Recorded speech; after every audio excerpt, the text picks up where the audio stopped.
नमस्कार. Haunted highway Marathi भयकथा ही आहे एक प्रवास कथा. प्रवासामध्ये आलेल्या किंवा प्रवासामध्ये घडणाऱ्या भयकथा आहे. या हॉन्टेड हायवे ही गोष्ट एका सामसूम पण तितक्याच घातक रस्त्याची आहे. व्हिडिओ आवडत असेल तर लाईक करा, शेअर करा, कमेंट करा आणि माझ्या चॅनलला सबस्क्राईब करा. सुनसान रस्ता होता आणि त्यामध्ये विशालची बाईक एकदम संत गतीने धावत होती आणि त्याच्यामागे डबल सीट निधी. दोघे एक हॉरर मूवी बघून घरी परतत होते. काय बकवास मूवी होता. मला तर काहीच भीती वाटली नाही. मी नाही मानत ह्या असल्या फालतू गोष्टींना. अरे त्यात काय एवढं, आणि तो मूवी तर होता, पण भूतांची तशी मस्करी नको करू. काही गोष्टी आपल्या समजण्यापलीकडे सुद्धा असतात. निधी त्याला समजावच्या स्वरात बोलली.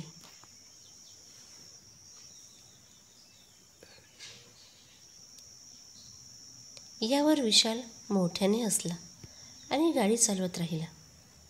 रस्ता खूप सामसूम होता. आजूबाजूला गर्द झाडी आणि पूर्ण रस्ता अंधारातून गुडूप झालेला.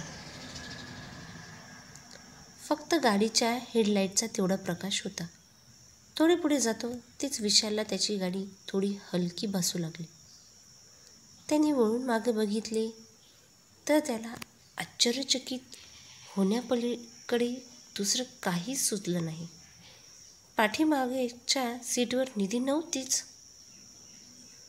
तसे दोघे लिव्ह इन रिलेशनशिपमध्ये होते. त्यात निधीला काही झालं तरी जीवाचं एक करणारा होता तो. त्याने त्वरित गाडी बाजूला थांबवली आणि खाली उतरून निधीला शोधायला लागला. चालत चालत थोडा मागे गेला, पण लांबपर्यंत निधीचा काही पत्ता नव्हता. तो हतबल झाला आणि चिंताग्रस्त सुद्धा. शेवटी त्याने निधीला अजून पाठीमागे जाऊन शोधायचे ठरवले. तो परत बाईक वळवला. तितक्यात त्याला त्याच्यावरून एक आवाज यायला लागला. कुर्र कुर्र. त्याने वर बघितले आणि आत्तापर्यंत त्याचे चिंताग्रस्तचे हावभाव एका क्षणात भीतीमध्ये बदलले. त्याच्या बाजूच्या झाडाच्या वरती निधी रांगत झाडावर चढत होती आणि वर चढताना गुरगुरण्याचा आवाजसुद्धा काढत होती. हे बघून त्याचे होते नव्हते ते अवसानसुद्धा गळाले. त्याने क्षणाचाही विलंब न करता बाईकला किक मारली आणि एकदम स्पीडमध्ये गाडी चालवायला लागला. थोडे पुढे जातो तेच त्याची बाईक परत त्याला जड वाटायला लागली. त्याने हलकी मागे वळून पाहिले तर ती निधी होती. हे बघतात त्याच्या गाडीवरचं पूर्ण नियंत्रण सुटला आणि गाडी स्लिप होऊन घसरत गेली. थोडा वेळ तसाच पडून राहिला. शुद्धीत आल्यावर विशालने निधीकडे पाहिले. ती तशीच पडून होती, थोडे रक्त सांडलेलं. त्याने पटकन जाऊन रुमालाने आधी रक्त थांबवलं आणि तिला उचलून हायवेच्या जवळ आला. तितक्यात लांबून एक ट्रक येताना दिसला. विशालला आता जरा हायसं वाटलं. मनातल्या मनात त्याने देवाचे आभार मानले. ट्रक जवळ येताच त्याने आधी ट्रकला थांबवले आणि त्यात बसले. गाडी चालत राहिली की तितक्यात त्याला गाडीच्या पाठीमागून कोणीतरी ट्रक ठोठावतंय असा आवाज यायला लागला. सारखा ठक ठक ठक ठक.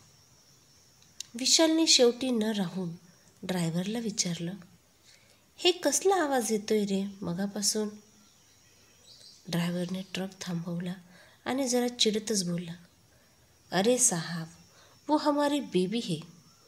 पहले खुद मरी पिछले साल और अब 2 महीने पहले हमको भी मार दिया. फिर भी पीछा नहीं छूटा साला. त्याचे हे शब्द ऐकताच विशालचे जे होते नव्हते ते त्राणसुद्धा निघून गेले. त्याने निधीला घेतलं आणि तिथूनच लगेच खाली उडी मारली. स्वतःला लगेच सावरले आणि तिथूनच निधीला घेऊन कसाबसा घरी आला. घरी पोचताच त्याच्या जीवात जीव आला. विचार केला, बाईक उद्या सकाळी जाऊन बघेल. टिंग टॉंग. सकाळ झालेली. दारावरची बेल वाजली. डोळे चोळत विशाल उठला आणि दार उघडायला गेला. दारामध्ये पोलीस होते. त्यांना विशालची गाडी भेटलेली. तीच घ्यायला त्याला बोलवायला आलेले. विशाल ही गोष्ट निधीला सांगायला गेला, पण ती बेडवरती नव्हती. ती अंघोळ करायला गेलेली. विशालने बाहेरूनच तिला आवाज दिला, निधी, मी जाऊन येतो. जरा पोलीस आले आहेत. त्यांना आपली गाडी भेटली, ती घेऊन येते. हो जा, आणि लवकर घरी ये, निधीने आतमधूनच उत्तर दिले. पोलिसांच्या गाडीमधून ते घटनास्थळी पोहोचले. तिकडे पोहोचताच विशालला अजून एक मोठा धक्का बसला. कालच्याच प्रसंगातून तो अजून सावरला नव्हता की परत एक प्रसंग ओढवलेला. त्याची गाडी तिकडे तशीच पडून होती आणि गाडीच्या बाजूला निधीचे मृत शरीरसुद्धा होते. पोलिसांनी संशयावरून विशालला ताब्यात घेतले. विशालने खूप समजावण्याचा प्रयत्न केला, पण काही फायदा झाला नाही. 2 दिवसाच्या कैदीनंतर त्याला त्याच्या मित्राने जामिनावर सोडवले. दोघे परत घरी आले होते की परत तो रस्ता आला. विशाल मागे बसलेला आणि त्याचा मित्र गाडी चालवत होता. जसा तो रस्ता आला तेव्हा त्याने त्याच्या मित्राला ही घडलेली हकीकत सांगितली. त्याच्या मित्राला हे ऐकून हसू आवरेनासे झाले. जोरात हसत तो बोलला, काय रे विशाल, जरा कमी फेक माझ्याजवळ. हे भूत वगैरे काहीच नसतं रे. ह्यावर विशाल जरा चिडला. हसू नको, मी खोटं बोलत नाही. मी सुद्धा त्या दिवशी अशीच मस्करी केली होती, म्हणून आता ही वेळ माझ्यावर आलेली. इतकं बोलून ते परत चालू लागले. पुढे त्या रस्त्याची हद्द संपत आली आणि त्याच वेळी रस्त्याच्या कडेला एक पांढरी आकृती त्यांना थांबायचा इशारा करत होते. त्याने जवळ जाऊन बघितले तर निधी होती. विशालच्या मनात जोरात सनक गेली. त्याने लगेच मित्राला गाडी थांबवायला सांगितले.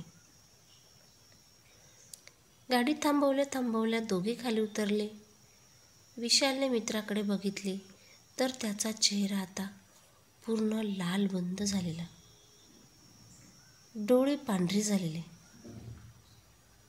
एका बाईच्या आवाजामध्ये तो विशालला बोलला,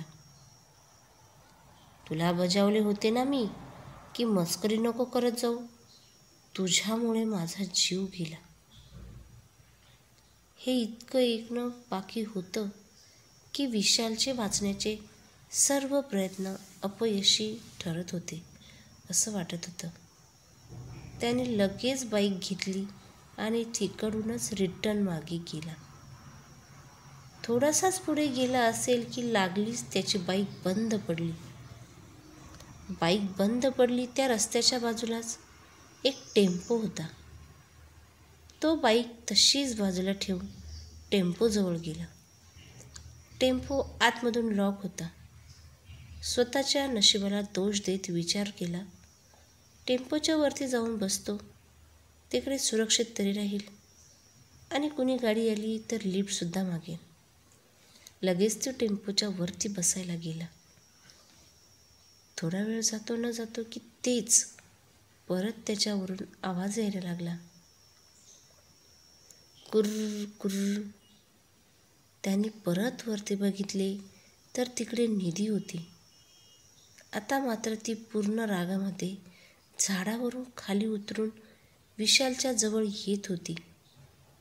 तिचे ते रक्ताळलेले डोळे, ती तीक्ष्ण आणि खुनशी नजर, तोंडातून एखाद्या जनावरासारखे दात बाहेर आलेले. विशालला आता असं वाटत होते की त्याला कोणीतरी खोल दरीमध्ये धक्का दिला आहे, ज्यामध्ये तो परत वर तर खाली जाऊ शकत नाही, शिवाय तो खालीसुद्धा पडत नाही. किंवा मध्ये कोणता दगड येऊन त्याचे तुकडे तुकडे सुद्धा करत नाही. मधल्यामध्ये अडकला आहे. आता जीव जातो की नंतर? निधीला त्याच्या जवळ येताना पाहून विशालने पटकन टेम्पोच्या खाली उडी मारली. आता मात्र टेम्पोचा दरवाजा उघडला होता आणि आतमध्ये चावीसुद्धा होती. त्याने लगेच टेम्पो चालू केला आणि फुल स्पीडमध्ये टेम्पो चालवू लागला. पण कितीही झालं तरी आजची रात्र विशालसाठी काही ठीक करत नव्हती. थोडे पुढे जाते तेच त्याच्या गाडीच्या दोन्ही हेडलाईट्स एक एक करून बंद झाल्या. तरीही गाडी थांबवून काही फायदा नव्हता. गाडी तशीच चालू राहिली. अंधारात काही दिसत नव्हते की तितक्यातच मोठा आवाज करत गाडीच्या बोनेटवर काहीतरी आदळले. विशालने मोबाईलची टॉर्च लावून समोरच्या काचेमध्ये बघितले तर एक माणूस होता. धूळ आणि रक्ताच्या थारोळ्यात त्याचा शेवटचा श्वास घेत होता.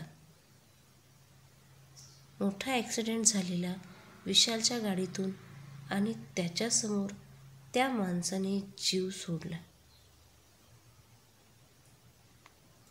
ते बोलतात ना, नशीब एकदा खराब निघायला लागलं की पूर्ण बर्बाद झाल्याशिवाय सोडत नाही माणसाला.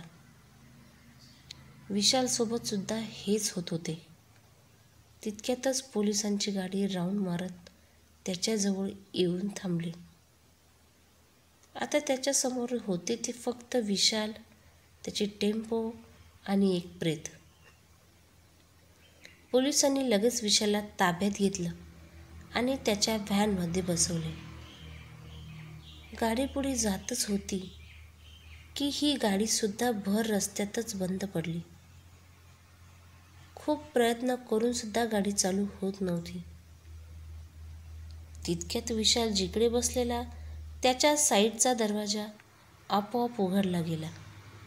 विशालला पळायचा पूर्णपणे चान्स होता, पण त्याच्या मनात हा विचार आलाच नाही. कारण जर इकडून पळालो तर हे पोलीस मागून गोळी मारतील, म्हणून तो तसाच गाडी चालू होण्यासाठी वाट पाहू लागला. थोडा वेळ जातो ना जातो तेच त्याच्या गाडीच्या खालून कोणाच्या तरी घसरण्याचा आवाज येऊ लागला. गाडीच्या खाली कोणीतरी रांगत चालत होते. ते बरोबर विशालच्या पायाखालच्या भागावर येऊन थांबली. आता मात्र विशालची बोबडी वळली आणि काही क्षणातच ते जे काही रांगत रांगत आलेली ते गाडीच्या खालून एकदम विशालवर झडप घालायला आले. एकी एकदम दचकून विशाल जागा झाला. जसं काय तो झोपेतून किंवा बेशुद्धीतून जागा झालेला. तो अजूनही टेम्पो चालवत होता. आजूबाजूला अंधारातच साम्राज्य होतं.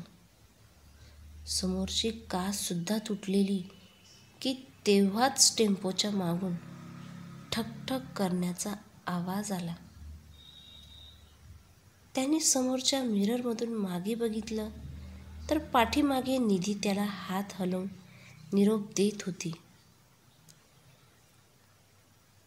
विशाल पाहिजे असून सुद्धा ब्रेक मारू शकला नाही आणि गाडी पुढे जाऊन मोठ्या दगडावर आदळून चकनाचूर झाली. खूप मोठा अपघात झालेला आणि त्यात विशाल वाचू नाही शकला. कोणीतरी खरंच बोलून गेले, प्रत्येक गोष्टीची मस्करी चांगली नसते. व्हिडिओ आवडला असेल तर लाईक करा, शेअर करा, कमेंट करा आणि माझ्या चॅनलला सबस्क्राईब करा. अशाच पुन्हा मी नवनवीन भयकथा घेऊन येणार आहे. तर अशाच कथांना माझ्या चांगला प्रतिसाद देत जा. माझ्या चॅनलला सबस्क्राईब केल्यामुळे तुमचे सगळ्यांचे धन्यवाद आणि मी माझी कथा इथंच संपवत आहे.